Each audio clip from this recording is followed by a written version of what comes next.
No, Nuela cried out, her voice sharp, raw. Why didn't you tell us he was being transferred? Why didn't you let us see him? Why didn't we get a chance to even hold him? Welcome to Muunlight Tales, where stories are brought to life.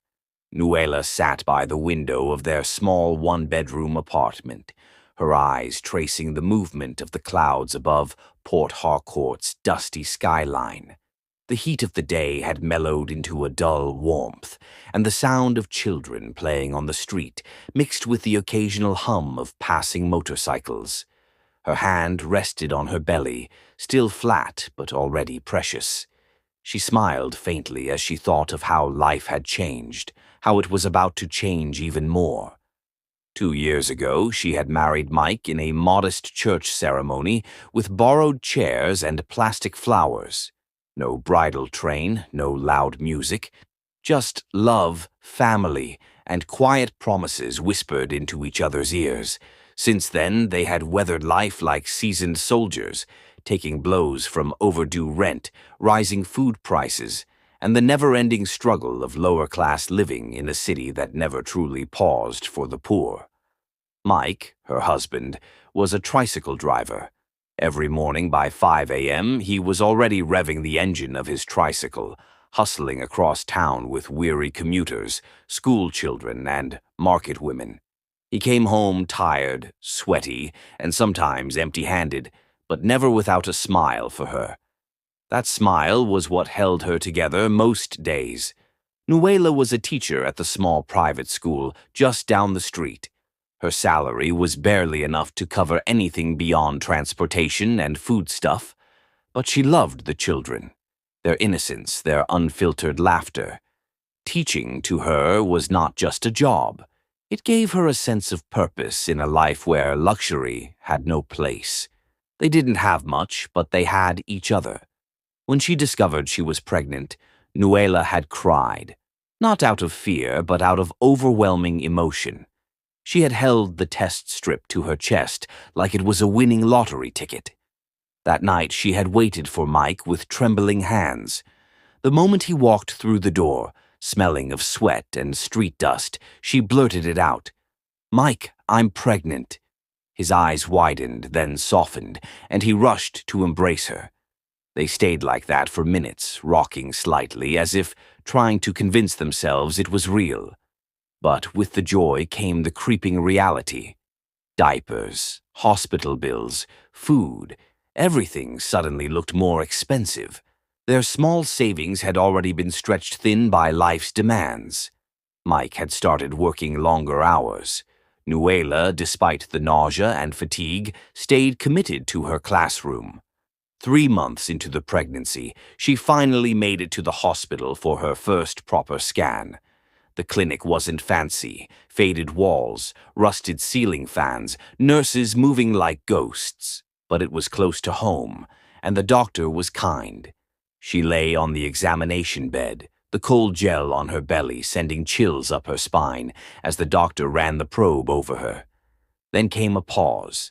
The doctor squinted at the screen, adjusted it, then smiled. "Madam, you're carrying twins." Nuela blinked. "Twins?" She turned her head, thinking she'd heard wrong. "Yes, 2 healthy babies."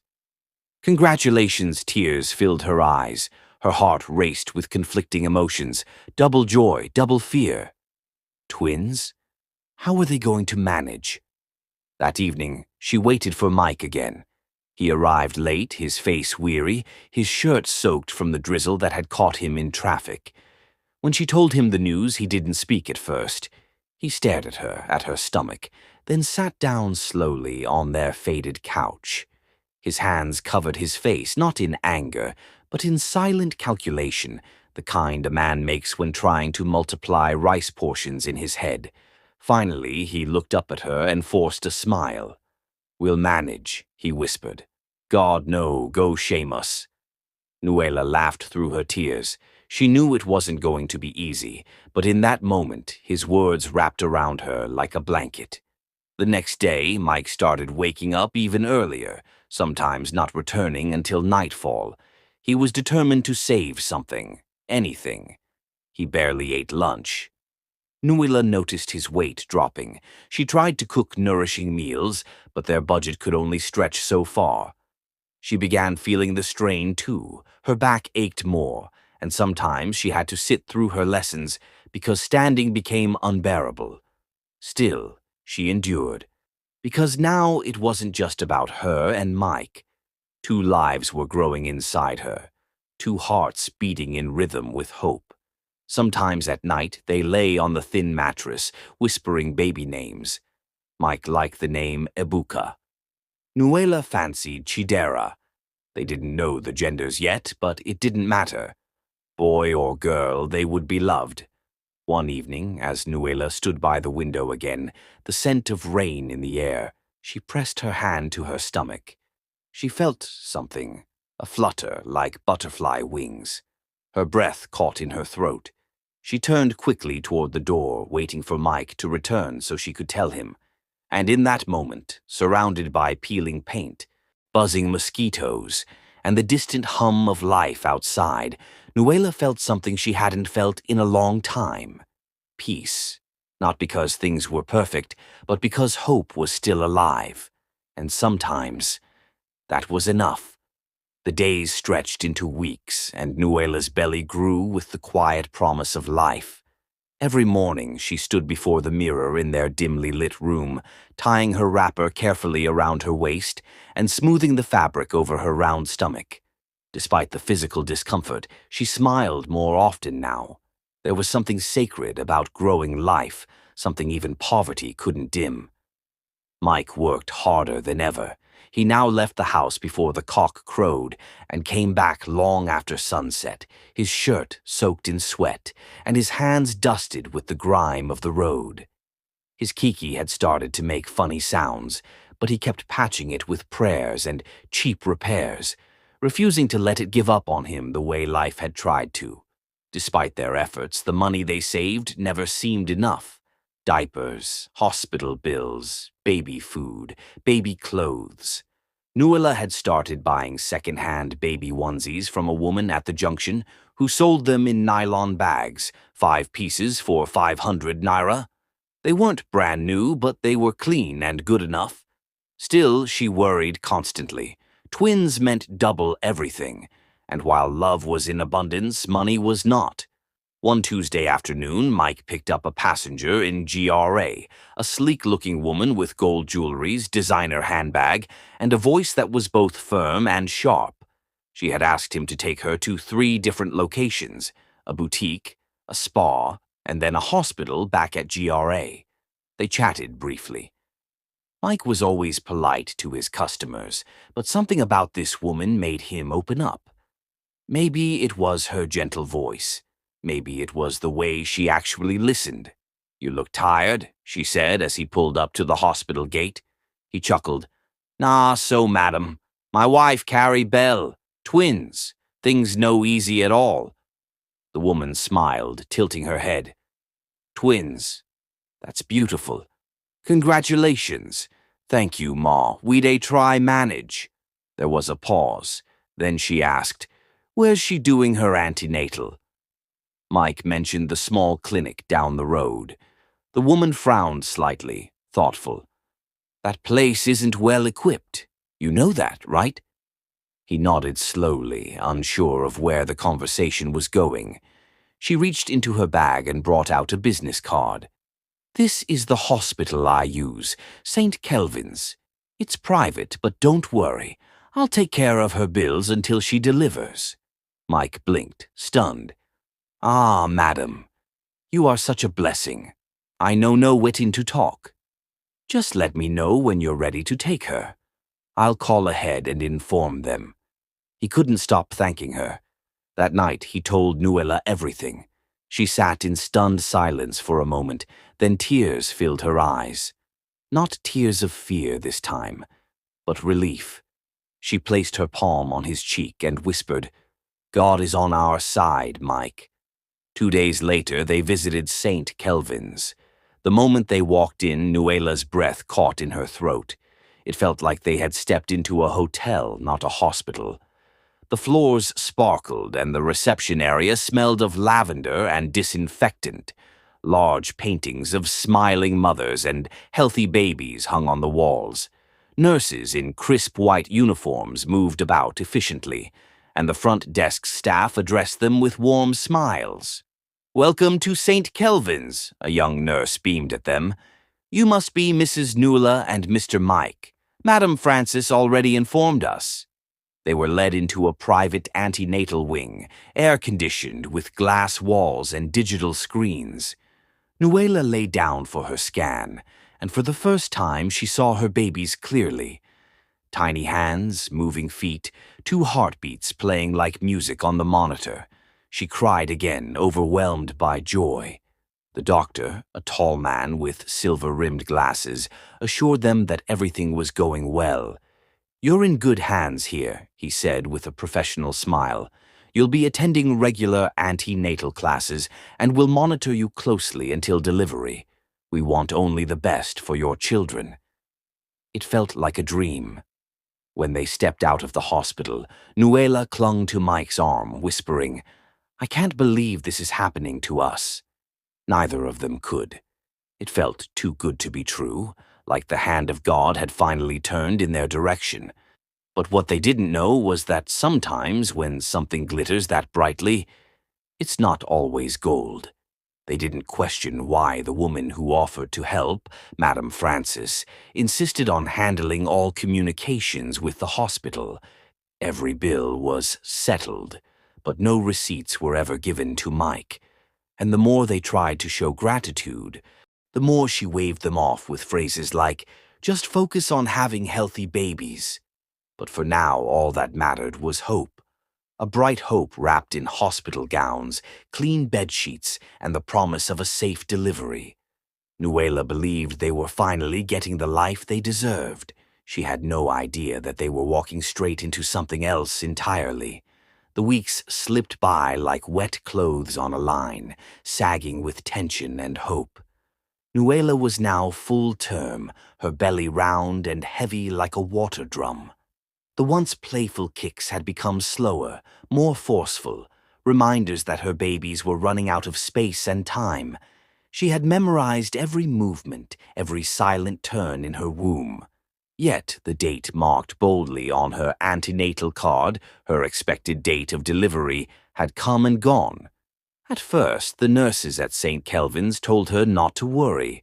"Some babies like to stay a little longer," one nurse had said with a casual smile, tapping away at her tablet. Nuela tried to believe it, but each passing day without labor left her anxious. Her feet were swollen, her back ached, and sleep became a luxury she could no longer afford. Mike remained strong beside her, though she could see the worry buried behind his steady gaze. On the 5th day, past her due date, Nuela returned to the hospital for another checkup. After a long wait, the doctor ushered them into his office. "Mrs. Nuela," he began, flipping through her file with a serious expression, "your body hasn't gone into labor yet, and we're beginning to notice signs of fetal distress. One of the babies appears to have a slowed heart rate." Her heart clenched. "What does that mean?" Mike asked. The doctor adjusted his glasses. "It means we need to deliver them immediately, through surgery, a cesarean section." The room suddenly felt smaller. Nuela nodded slowly. She had hoped for a natural birth. Whispered prayers had been said, names picked, but all that no longer mattered. What mattered now was saving her children. Later that evening, dressed in a pale blue hospital gown, she was wheeled into the surgical theater. The lights above her were cold and blinding. A nurse held her hand while another gently inserted a needle into her arm. Her body tensed as the anesthesia began to creep in, numbing her limbs and her fear. The last thing she remembered was the doctor's voice, calm and clinical, saying, "You're going to be just fine, Nuela. Just rest." When she opened her eyes again, the world was hazy. Her throat was dry. Her hands searched for her belly, now flat, empty. She panicked for a moment until a soft cry cut through the silence. A nurse approached, carrying a tiny baby boy wrapped in blue. "Congratulations," she said softly. "Here's your son." Nuela's heart swelled. She took the child with trembling arms, her eyes drinking in every inch of his face. But something wasn't right. "Where's the other one?" she asked, voice weak and hoarse. The nurse's expression darkened just slightly. "Your second baby. He's alive, but he has a condition, a hole in his heart. He's been moved to the intensive care unit for observation." Nuela's grip on the baby loosened as a fresh wave of fear washed over her. "Can I see him?" "Not yet. He's in a delicate state. The doctors are doing everything they can." Mike arrived shortly after, his face lighting up as he saw his wife and the baby in her arms. But when Nuela told him about the second twin, his joy dimmed. He immediately requested to see the child. "I just want to lay my eyes on him," he said to a nurse. "I'm sorry, sir," she replied. "You can't see him yet. He's not stable enough." That became the routine.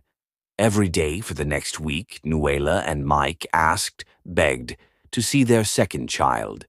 And every day they were met with the same response. "Not yet. He's still under observation. The doctors are doing all they can." They were never shown a picture, never given updates unless they pressed, and even then the answers were vague. "He's responding to treatment. We're monitoring him closely. Any moment now he could improve." The wall of silence grew heavier by the day. Mike decided to call Madame Francis. She had been their only connection to the hospital, the reason they were even there in the first place. Surely she could help. She picked up after the second ring. "Madam, please, I don't know what's going on. They won't let us see our second baby." There was a pause on the line. Then her familiar, calm voice responded, "Mike, relax. Thank God for the baby you have at hand. Not everyone gets even one. But Ma, I know this hospital. They're professionals. Trust the process. If they say you can't see him yet, it's for good reason." She hung up before he could say more. Mike stood frozen, the phone still in his hand. When he told Nuela what she had said, she stared at him blankly. "Why can't I see my child?" she whispered. No one had an answer. That night, she clutched her first twin to her chest, but her soul felt split in two. Something wasn't right, and deep down, they both knew it. The next morning arrived heavy with silence. Nuela was still weak from the surgery, her body aching in places she didn't know could hurt. She sat up slowly, her newborn sleeping beside her in the plastic hospital cot. Mike paced the room restlessly, clinging to hope like a threadbare cloth. He had barely slept. When the doctor finally entered, his face was unreadable. "Mr. and Mrs. Mike," he began gently, "we have some difficult news." Nuala's chest tightened. Her hands instinctively reached for her baby, as if bracing herself. "I'm afraid. Your second child didn't make it," the doctor said quietly. "He passed last night." The room stopped breathing. Mike stood still, blinking. "What? What do you mean?" "He was transferred to a larger specialist hospital for emergency care. He had gone into cardiac failure. We did all we could, but—" "No!" Nuela cried out, her voice sharp, raw. "Why didn't you tell us he was being transferred? Why didn't you let us see him? Why didn't we get a chance to even hold him?" The doctor glanced away briefly, then signaled a nurse who brought in a file. "This contains the hospital report from the facility he was moved to, including the death certificate." Mike took the file with trembling hands. His eyes scanned the paper. Medical jargon, hospital stamps, time of death. There was no picture, no confirmation, just words on paper. The final record of a life they had never really touched. "I want to see his body," Mike said. "We want to bury our son." "I'm sorry," the doctor said softly, "but the other hospital has already handled the remains, in accordance with medical policy." That was the moment something broke. Mike raised his voice. "No, this is wrong. We were never told. How can you take our child without permission?" He stormed toward the hallway, but two uniformed security guards appeared almost instantly, blocking his way. "Sir, please. This is a hospital," one said sternly. Nuela, still weak, tried to stand but stumbled, tears streaking down her face. "We're the parents. We deserve answers. Where is my baby?" Their cries echoed down the corridor, but no one came. No one explained. No one offered comfort. Later that afternoon, Mike called Madame Francis again. She answered, curt this time, no longer warm. "We lost the baby," Mike said. "They didn't even let us see him. They buried him somewhere else. We don't even know if he's truly gone." There was a pause. Then she said flatly, "Mike, let it go. At least you still have one child. What do you want to gain by fighting a system that doesn't care?" Before he could respond, she ended the call. That was the final blow. That night in the hospital room, they cried like never before. And then, slowly, they chose peace. Not because they were at peace, but because they were tired. Because they had no power. Because they didn't want to lose the child they still had by drowning in pain for the one they lost. They were discharged the next day, quiet, heavy-hearted, holding only one baby. Life continued, but something in them had changed forever. 4 years had passed, and time, though relentless, had brought some healing. Nuela had gone back to teaching 3 months after her recovery. The small school down the street welcomed her warmly. The children still remembered her songs and her gentle smile. The pay hadn't improved, but it was familiar, close to home, and filled her days with purpose. Mike, on the other hand, was still driving his tricycle, rising before dawn and weaving through the chaotic streets of Port Harcourt, hustling for daily bread. They didn't have much, but they had Winner, their miracle, their sunshine, their reason to keep going. At 4 years old, Winner was as bright as morning light, handsome, with big, curious eyes and a brain that surprised even his teachers. He asked questions about everything: why the sky changed color, why water turned to steam, why numbers danced in funny shapes. He could already count to 100, do simple additions, and was beginning to read small books. Nuela would sit with him after school, showing him puzzles and math games she made from cardboard. Every corner of their modest home had been touched by his presence: drawings taped to walls, toy cars beneath the couch, and his favorite plastic cup on the kitchen table. He filled their lives with laughter and endless chatter. And yet, even with all that light, the shadows still crept in sometimes. Nuela still had the dreams. Some nights she would wake up with a gasp, her nightdress soaked in sweat, her chest rising and falling like she had been running. The dreams were always the same: a small boy, the same age as Winner, running through a misty field, calling her name. "Mummy, Mummy." She would wake up crying. Mike would hold her close, stroke her back, whisper gently, "It's just a dream, Nuela. Let it go." But they didn't feel like dreams. They felt real, too real. In her sleep, she saw the child's face clearer each time. He looked like Winner, but not exactly. The same eyes, but sadder. The same voice, but distant, like it was calling across a great divide. And no matter how fast she ran, she could never reach him. She never told Winner about the dreams. She didn't want to scare him. But sometimes, when he laughed or looked at her with those big eyes, her heart ached for the twin he would never meet. Then one sunny afternoon, as she swept the front yard and Winner played with bottle tops on the veranda, Mike came back from work earlier than usual. His tricycle sputtered as it came to a stop, and he walked toward her with a bounce in his step. "Nuela," he said, wiping sweat from his brow, "I saw something today." "What?" she asked, pausing mid-sweep. "There's this big international school near GRA. Very fine school. They pasted a vacancy notice for a mathematics teacher. It's a new term soon, and they need one urgently." Nuela raised an eyebrow. "And how does that concern me?" she said teasingly. Mike grinned. "Wait first. I read the flyer. If you work there, your child goes to the school for free." Nuela froze. "For free?" she asked. "Yes. And the salary? Better than 3 of your current pay combined." She leaned on the broom, her heart beginning to flutter. "Do you think I stand a chance?" "Why not?" "You're good at maths. You're better than most of these certificate people, Seth. I don't have much credentials.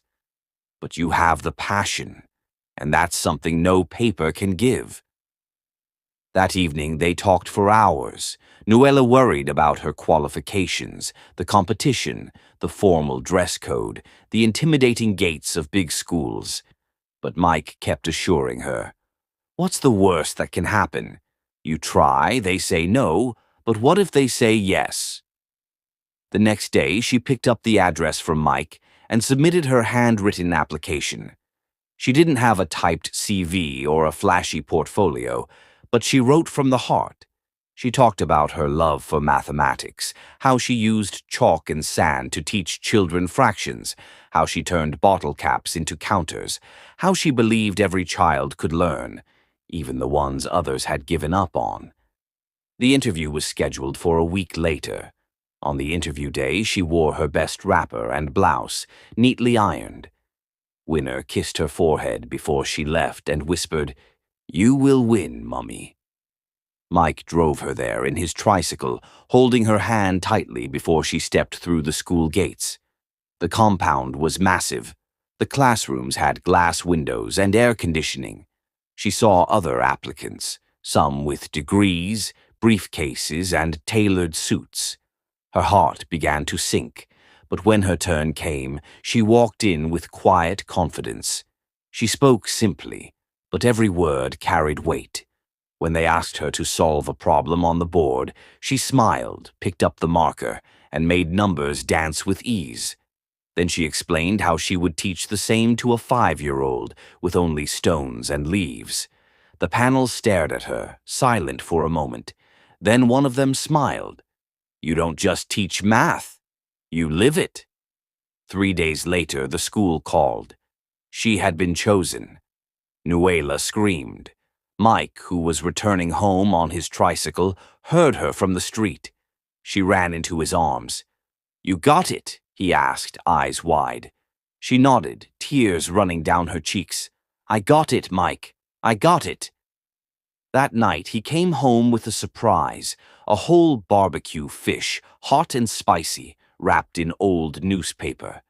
They sat together, with Winner on Nuela's lap, laughing and tearing into the fish with their bare hands. It wasn't just about the job. It was hope. It was a new beginning. Nuela stood at the gate of her former school, hugging her pupils tightly as they wrapped their small arms around her. "Auntie Nuela, don't go," one of them cried. Her eyes glistened, but she smiled through it. "You'll be fine, my darling. Keep learning and always do your best." The other teachers clapped for her, even the head teacher who often frowned at her tardy attendance due to Winner's frequent illnesses. "You've been a good one," he said. "Go and shine." She left with her head high, tears in her heart, but hope rising like the morning sun. Her first day at the new school was nothing like she had ever experienced. The buildings were tall, painted in cream and royal blue, with neat lawns and interlocking tiles. Teachers wore smart uniforms, pupils walked in line, parents arrived in luxury vehicles, Lexus, Mercedes, even Range Rovers. Some children had bodyguards carry their bags. There were so many students, not just in the primary section, but also the secondary school that stood behind a gated fence within the same compound. Everything was big, the halls, the playgrounds, even the lunchrooms. But Nuela didn't feel intimidated. Mathematics was her gift, and she stepped into her new classroom with confidence. Within days, the children began to warm to her. They called her Miss Nuela with pride, and she made maths fun. Games, stories, number songs. When her first salary came, it was like a miracle. For the first time in their marriage, Mike and Nuela paid their rent, bought food, refilled the cooking gas, stocked up on winter's school materials, and still had money left. Mike danced that evening and bought peppered barbecue fish again. "You see this life," he said, grinning. "It's changing." About 5 weeks into her new job, Nuela stood near the assembly ground as the morning announcements ended. The headmistress, a calm, graceful woman in her 50s, approached her. "How are you doing, Nuela? I hope you're not having any challenges." Nuela smiled. "No, Ma, no challenge that I cannot handle." "That's good," the woman said. "Keep up the good work. We've seen a lot of improvement in your students' mathematics, but some of our pupils are yet to join us. They traveled out for the holidays, but they'll return by next week. I'll need you to offer extra lessons for them to catch up." "That's not a problem, Ma," Nuela said, nodding. But everything changed the following Monday. Nuela sat in her small office by the window, sipping her tea. She loved watching the school gates, the stream of shining cars, happy children, security guards opening doors like it was a 5-star hotel. It made her dream of what winter could become. Then she saw it. A black SUV rolled in and parked. The back door opened and a boy stepped out. Nuela's breath caught in her throat. He looked exactly like Winner. Same height, same eyes, same playful stride. But Winner was already inside his classroom. The boy turned and waved toward the car, then ran toward the primary block, holding a lunch bag. Nuela's hand trembled. She couldn't breathe. "That's my son," she whispered. "That's my child." For days she tried to remain calm, but every time she saw the boy, in the assembly line, in the playground with Winner, or when he passed by her window, her heart shattered a little more. After 1 week of torment, she couldn't hold it in. One quiet afternoon after school, she walked into the headmistress's office, her hands shaking. "Please, Ma," she said, "I need to talk to you privately." The woman listened kindly as Nuela poured out her heart, the story of her twin pregnancy, how only one child was brought to her, how they were told the second child had a hole in his heart and died, how they never saw a body, how Madame Frances, the rich woman who had helped them, suddenly cut ties, and now how the new boy looked exactly like her son. "I can't sleep, Ma," she whispered. "I know I sound crazy, but I feel it deep in my soul. That's my child." The headmistress was silent for a moment. She too noticed the striking resemblance.